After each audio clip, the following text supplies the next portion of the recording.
Seramai 25 mangsa insiden letupan paip gas bawah tanah di Putra Heights Selasa lalu menerima bantuan kenderaan sementara pada 4 April.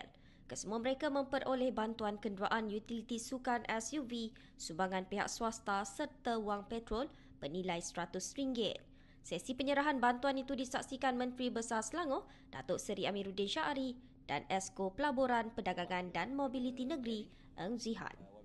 Hari ini ada penyerahan simbolik untuk pinjaman kereta selama sebulan yang disampaikan oleh Cherry untuk 25 orang.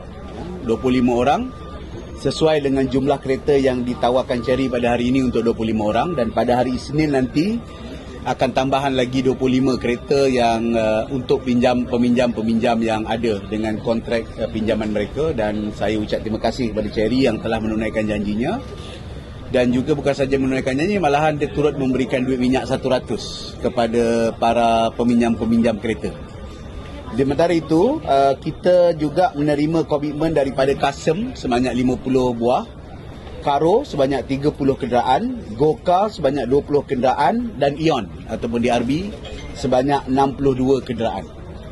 Dan setakat hari ini, sebagaimana yang kita tanggungjawabkan, YB Eng Zihan akan kelolakan pasal pinjaman kereta, DRT dan bas yang ada di sini.